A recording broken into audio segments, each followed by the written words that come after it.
The time is exactly 8:46 a.m. We are now joined by Competition Commission spokesperson Siyabulela Makunga to understand the Competition Commission's inquiry into the distribution of content on digital platforms. Does this then mean that Facebook, Google, and other tech giants may have to pay for the privilege of running content on their sites? So here we have the Competition Commission putting global digital media platforms under content use scrutiny. What exactly does that mean? Perhaps for you and I, ordinary general users. Good morning to you, Siyabulela Makunga. Welcome to the program. Morning, and thank you very much for having us. Lovely to have you here. What does this mean? What does this mean for the layperson? We'll get to the obviously to the different platforms in a minute or two. We'll get to Facebook, Google, etc. Just now, the implications on them. But for you and I, ordinary, people that use these different platforms for whatever reason, for information, for news, for chatting, what does it actually mean, and will it have an impact on us at all?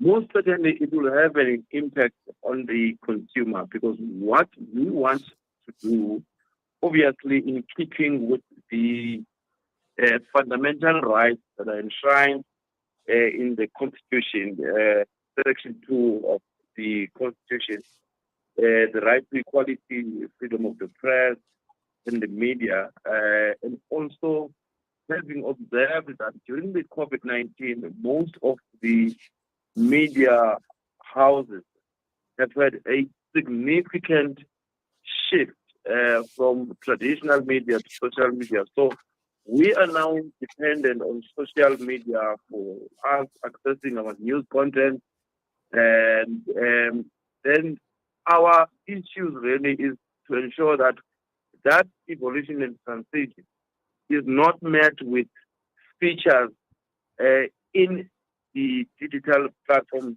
space that may impede, distort, or restrict competition. We want to give the consumer choice on where to get news content from. We want to make sure that you don't have dominant players who obviously would have an end in terms of getting support from the advertising spend or investment that will be coming from the private or public sector. So this we want to do because we want to advance a well-functioning constitutional democracy, where news is not only distributed by those who've got the financial advertising muscle over others. We need to bring about the balance in terms of the sustainability of independent and commercial journalism. I think questions have been asked for years about the role and impact of digital platforms, from alleged anti-competitive conduct and privacy concerns, to disinformation and harmful content, to disparities in regulation and copyright issues. That's a big issue, is it not? And then also in December of 2021, local publishers, including Media 24, Caxton, and Mail and Guardian, complained to the Commission that Google and Facebook, which is now known as Meta, were using publishers' content at no cost to grow their market dominance. That's kind of unfair, is it not? Because we do also know that journalists now are really battling to put food on the table, because there just are not enough jobs to go around. Broadsheets are closing down. Newspaper agencies are closing down because of social media. Most certainly, one of the reasons why we undertook this complaint is that while we were busy completing the digital market inquiry, we have had a submission from the publisher support services, which was representing all of the organizations that we had mentioned. And we said to them that as a commission, because we're in the middle of a broader investigation, we wanted to undertake a sector-specific investigation that would uncover the features that we feel that they are preventing transparency, they are preventing competition, but also they're not taking into consideration how this transition has impacted on job losses, companies having to close down, some news media houses having to close down because there was no sustainability. The funding was taking a significant shift to social media and was not favorable to traditional media. And these are the things that we wanted to do. But we must mention that this is a global phenomenon. Some our counterparts from different parts of the world have undertook the same investigation, where the investigation included the generation of the advertising revenue and the ability of the news media to sustainably provide quality news content, the benefit of the consumer and democracy. But also, they found that large digital platforms such as search engines and social media sites are important gateways for news content to reach consumers. And this can create an imbalance in the trading relationship between the news media and digital platforms. So there is a concern, is there not, regarding the future of journalists, the future of media houses, because of the explosion of social media? The other concern also being the issue around reliable, accurate news reporting and all of the fake news that is put out on a daily basis.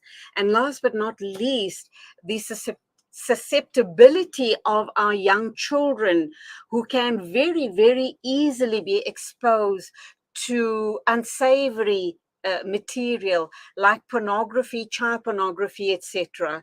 So are you focusing on those areas as well? Because that is troublesome, is it not? Well, our main concern is to uncover features in the existence of social media platforms as the source of news distribution, whether there are features that have a potential to impede, restrict, or distort competition. But the most important thing that you have mentioned is that this inquiry is underpinned by the value of properly funded media that would obviously advance our constitutional democracy, because if you don't have diversity in terms of news production from smaller media businesses and media that is owned by historically disadvantaged persons, then you are most likely plunging the country into a situation where commercial media is the only superpower in the media space that would have the ability to disseminate news and leaving other diverse views out of the picture. And that is not what we want to see. We want independence of news media to be maintained. We want a properly spread in terms of the advertising revenue for sustainability of media houses, whether in commercial or in the independent and the emerging sector. Okay, but that would also mean lots of monitoring on your part, because I'm thinking about the issue around fake news. I'm thinking around issues that I mentioned just a minute before your response. And also, apart from fake news, where people could, in fact, use the media or social media platforms for character assassinations, putting out very, very damaging news reports and create mayhem in the country. How's that being monitored currently? And then we also come to the issue around data, costs, tax implications, because media houses abided by all of those. And I also know that the other concern by the Competitions Commission is the issue around unbiased news. And we're seeing lots of bias creeping in both in commercial news and also social media platforms. It's almost uncontainable, is it not? Well, as empowered by the Act, the nature of the investigations that we undertake, obviously, they're informed by certain inefficiencies in the sector. But this is a broad investigation.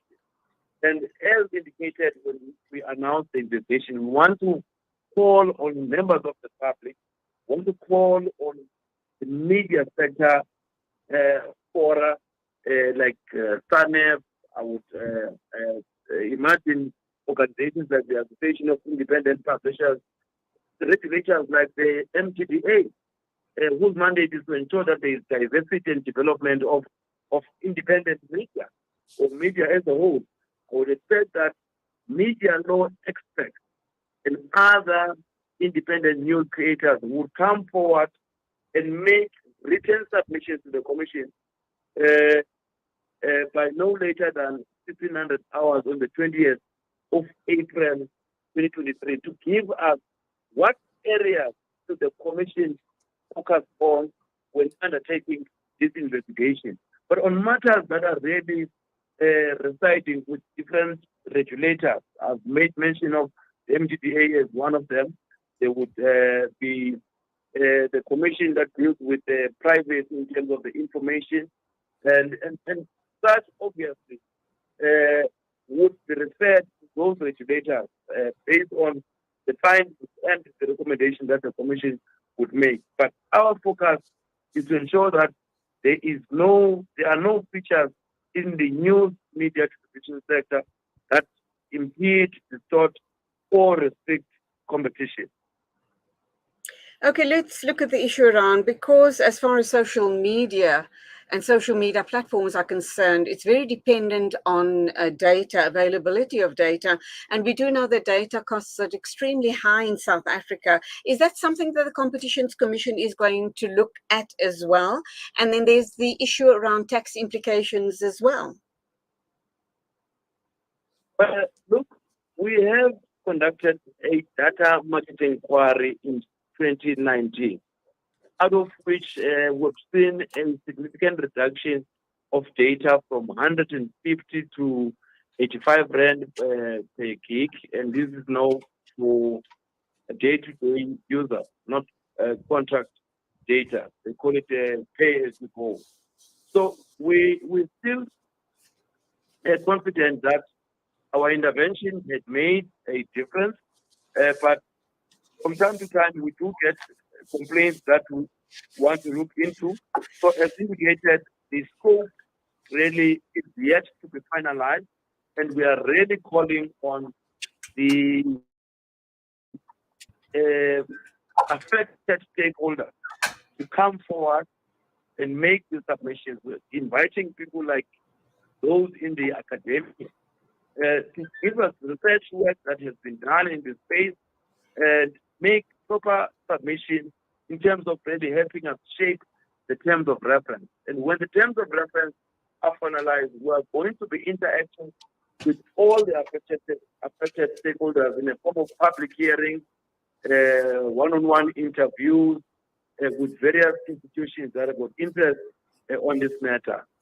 Before we really get to releasing a provisional report, we also allow stakeholders to comment on and obviously wrap up with a final report with findings, recommendations, and proposed remedies. And I must say that remedies that we propose, they are mostly binding, because they will be as a result of what we found in the market. So if we find that there are features that need our attention. Most definitely, we will take action. And where we feel that there's a serious transgression in some areas, we can initiate a complaint, investigate, and prosecute such organizations without delay. Okay, I think that's where we'll leave it. Interesting indeed. I think we'll keep our eye on this story because it impacts on each and every one of us, whether we are in mainstream media, in a media organization, or even a blogger or an ordinary social media activist, so to speak. So we will keep our eye on this one. Thank you indeed for the insights on this issue. When do you believe that you'll get the results and publish to the general public? Lastly, of course. So allows us to complete this work within 18 months. So from the day of issuing the final terms of reference, within 20 days, we must start the investigation and finalize it within 18 months. So I'm looking at between late 2024 or early 2025 that will finalize this kind of work, then be able to come back to the public and say, this is what we found, and these are our recommendations and the recommended interventions in every aspect of the news distribution in the digital platform. Siyabulela Makunga, Competition Commission spokesperson, understanding the Competition Commission's inquiry into the distribution of content on digital platforms. Thank you indeed for your insights. We will talk with you in 18 months' time for some good news, hopefully. You go well and all the very best. 9:02 exactly, and standing by with the news bulletin of the morning is our news correspondent, and that's you, of course, Jadwat. Assalamu alaikum to you. We'll get you in a minute or two, and you can dive straight into the news, inshallah.